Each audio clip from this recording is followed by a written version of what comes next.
Assalamualaikum warahmatullahi wabarakatuh. Perkenalkan, nama saya Husna Faiza Salsabila dengan NIRM 0305240352.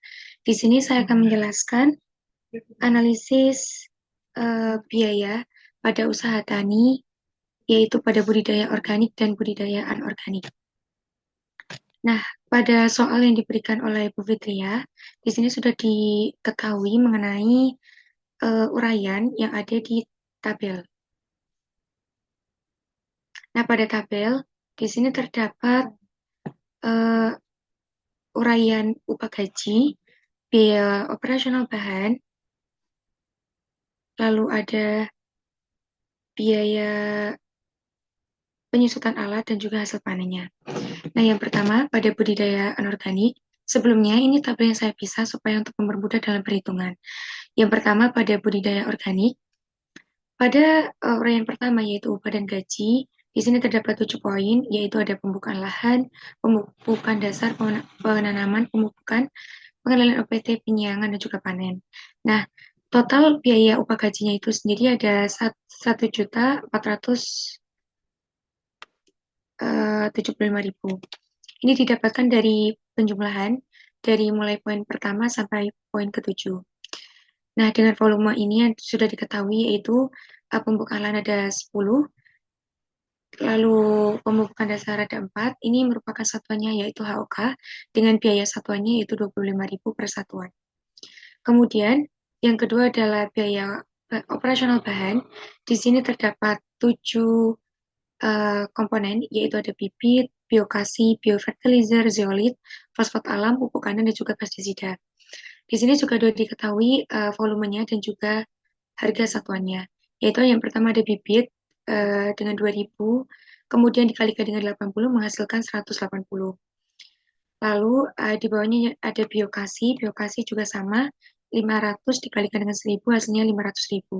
Kemudian ada biofertilizer, 5.000 dikalikan 9 ada 45.000, dan seterusnya hingga total biaya bahannya itu 1.123.000. Lalu ada biaya penyusutan alat, di sini juga sudah diketahui pada soal, yaitu sebanyak 400.000. Kemudian total biaya keseluruhannya ini didapatkan dari total biaya upah gaji ditambah total biaya bahan dan juga biaya penyusutan. Kemudian menghasilkan 2.998.000. Dengan hasil panen pada budidaya organik ini yaitu 1.783. Kemudian pada tabel berikutnya yaitu mengenai budidaya anorganik. Di sini komponennya sama, yaitu yang pertama ada upah dan gaji, bahan dan juga biaya penyusutan alat. Yang pertama ada upah dan gaji, di sini ada 7 komponen, yaitu sama dengan biaya budidaya organik, yaitu namun volumenya berbeda, yaitu pada budidaya anorganik ini pembukaan lahannya volumenya 10, lalu pembukaan dasarnya ada 5, 5 HOK, lalu penanamannya ada 5 HOK, pemupukannya ada 3 HOK, pengenalan OPT ada 6 HOK, penyiangan ada 20 HOK, dan juga panennya ada 22 HOK. Dan biaya satuannya sama yaitu 25.000, kemudian dikalikan untuk biaya totalnya yaitu contohnya pada pembukaan lahan di sini 25.000 dikalikan 10 menghasilkan 250.000.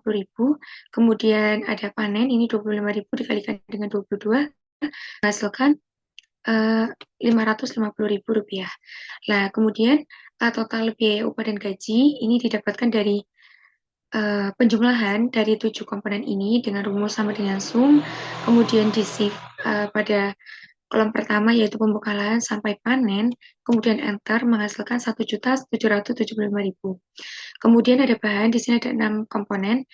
Yang pertama ada bibit, bibit di sini biasa satunya 2.000, volumenya 80.000, menghasilkan kemudian dikalikan yaitu 160.000. Urea 2.500 dikalikan 20 sama dengan 50.000 rupiah. Kemudian ada SP36 dikalikan dengan 3.000, maksudnya SP36 dengan biaya 3.000 dikalikan dengan 20, HOK-nya sama dengan 20 kg sama dengan 60.000. KCI KCI di sini ada 12.500 dikalikan dengan 20 sama dengan 250.000. Kemudian sampai akhir yaitu ada pupuk kandang dan juga pestisida. Nah, total biaya bahannya itu sendiri sama didapatkan dengan penjumlahan sum, kemudian shift pada komponen pertama sampai komponen ke-6, kemudian enter menghasilkan Rp1.320.000.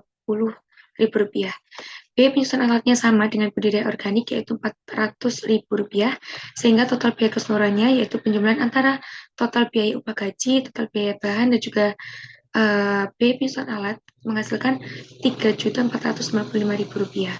Dan hasil panen pada budidaya anorganik yaitu 2.231 kg. Kemudian di sini ada tambahan informasi. Yang pertama ada harga per kilogram temulawak yaitu Rp12.000 dengan rate yang digunakan yaitu 15%. Kemudian biaya investasinya ada 50 juta pada tahun ke-0 dan waktu tanamnya yaitu 1 tahun dengan waktu usaha yaitu atau umur bisnisnya yaitu 5 tahun. Nah, kemudian di sini saya buat 2 tabel untuk mempermudah juga karena komponennya pada biaya operasional dan juga yang lainnya itu berbeda antara budidaya organik dan juga anorganik. Yang pertama, ini ada 3 sub utama yaitu penerimaan, pengeluaran, keuntungan, dan juga tambahan yaitu kriteria investasi. Nah, di penjualan ini didapatkan dari penjumlahan atau perkalian antara hasil panen yaitu 1.783 dikalikan dengan harga produk yaitu 12.000 menghasilkan Rp21.396.000. Kemudian ya di sini ada pengeluaran ini didapatkan dari 4 komponen utama yaitu ada investasi, biaya tenaga kerja atau HOK-nya tadi, ada biaya operasional bahan atau materialnya, dan kemudian ada penyusutan. Nah, pada investasi ini ada pada tahun ke-0 yaitu 50 juta sesuai dengan yang diketahui. Lalu ada biaya tenaga kerja sampai penyusutan ini dari tahun pertama sampai tahun kelima yaitu sama. Pada biaya tenaga kerjanya yaitu 1.475 ini semuanya diketahui pada tabel di atas atau pada tabel yang ada di sini. Nah, kemudian ada biaya operasional yaitu 1.125.000, lalu ada penyusutannya yaitu 400.000 per tahun. Kemudian didapatkan pengeluaran totalnya yaitu dengan penjumlahan antara biaya tenaga kerja, biaya operasional, dan penyusutan yaitu dihasilkan 2.998. Kemudian ada keuntungan. Nah, keuntungan ini ada 4 sub utama yaitu DF atau dengan asumsi rasionya yaitu 15%.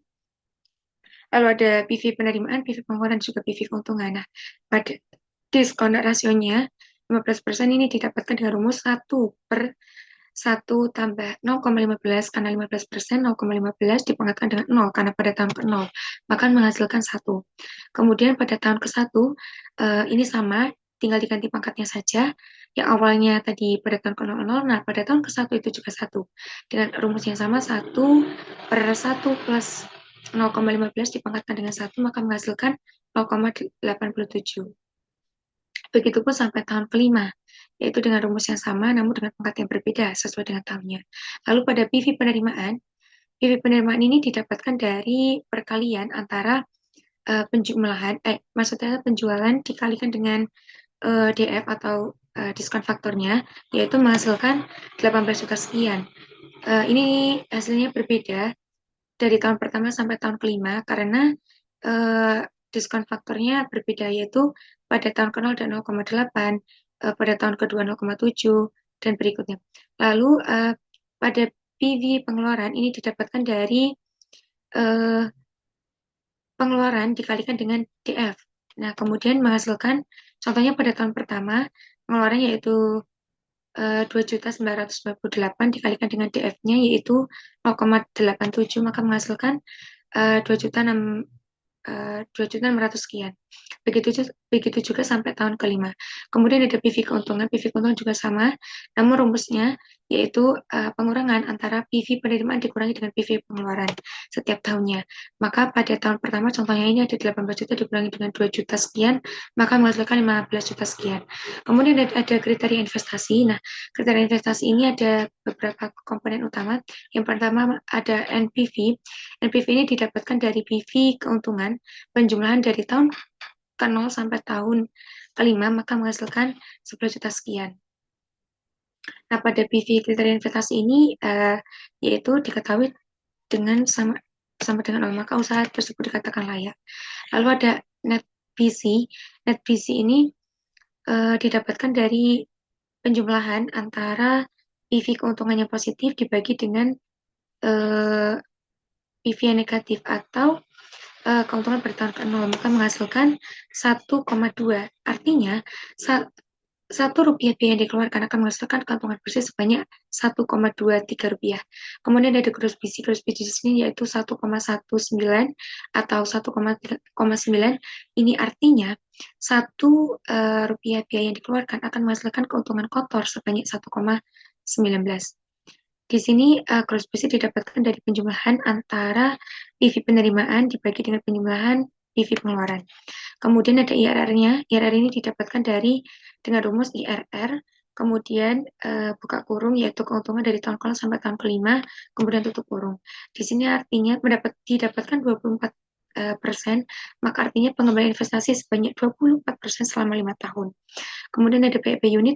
BEP unit di sini dengan rumus biaya tetap dibagi dengan harga dikurangi biaya variabel dibagi dengan jumlahnya, maka dihasilkan 35.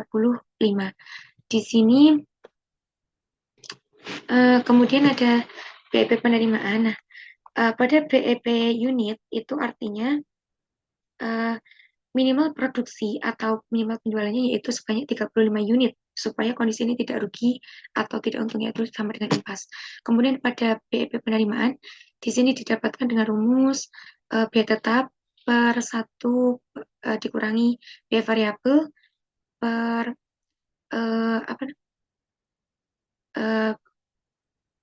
biayanya kemudian menghasilkan Rp300.000 sekian. Nah, kemudian yaitu ada PP atau payback period. Namun di sini sebelum menghitung PP ada PV kumulatif, ada minus 50. Di sini didapatkan dari investasinya karena pada tahun ke-0. Lalu kemudian pada tahun pertama, di sini didapatkan dari pada tahun ke-0 ditambah dengan PV keuntungannya, yaitu 50 ditambah dengan 15 juta sekian, maka menghasilkan minus 34. Nah, pada tahun pertama hingga tahun ke-3 didapatkan minus. Nah, ini dihasilkan maka payback periodnya yaitu lebih dari umur bisnisnya atau lebih dari 5 tahun, karena total kumulatifnya belum dapat mengembalikan investasi. Nah, kemudian ini budidaya organik sudah selesai.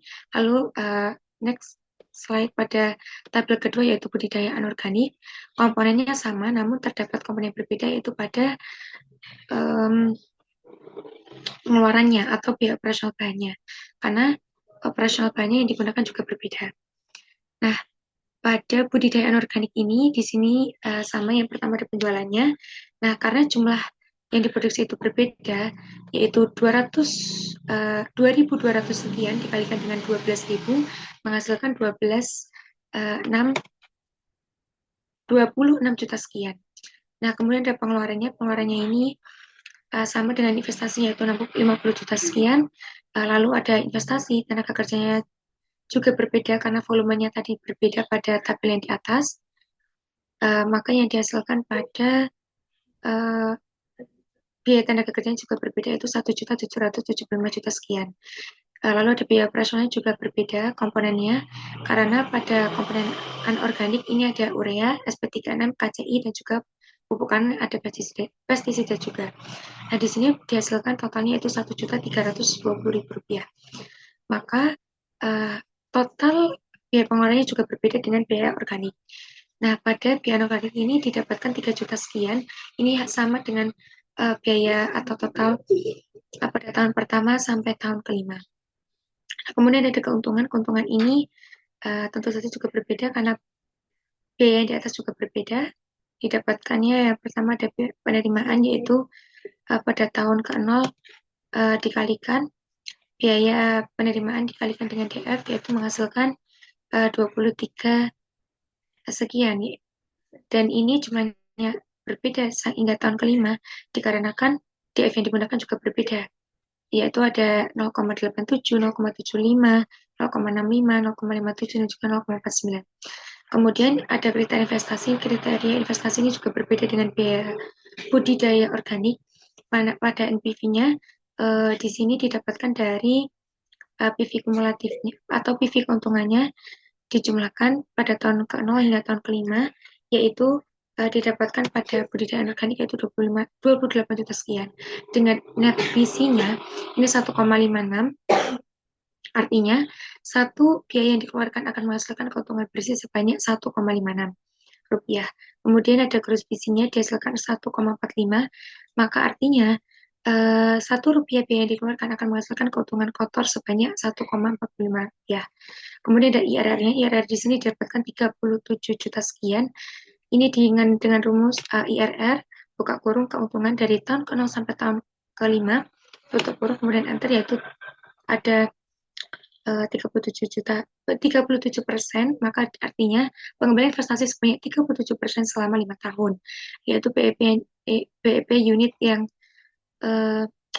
didapatkan itu ada 35 unit, lalu ada PP nya itu 399 ribu sekian, dan PP-nya ini juga sama dengan biaya organik, yaitu lebih dari 5 tahun, maka artinya PP lebih dari umur bisnis karena total kumulatif belum dapat mengalihkan investasi. Karena hasilnya minus sampai tahun kedua, dan ini belum bisa menutup investasi yang dikeluarkannya itu 50 juta.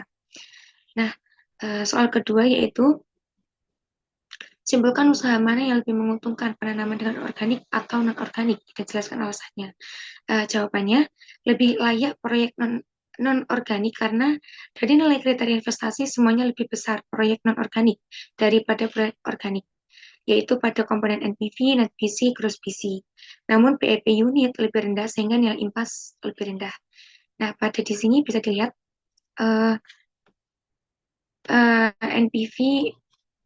NPV net BC atau kriteria investasinya itu lebih besar daripada organik, yaitu non-organiknya lebih besar. Maka lebih layak atau lebih menguntungkan non-organik, seperti itu. Keduanya layak, namun yang lebih menguntungkan yaitu non-organik. Tapi pada BEP non-organik, BEP unitnya lebih rendah sehingga nilai impasnya juga lebih rendah.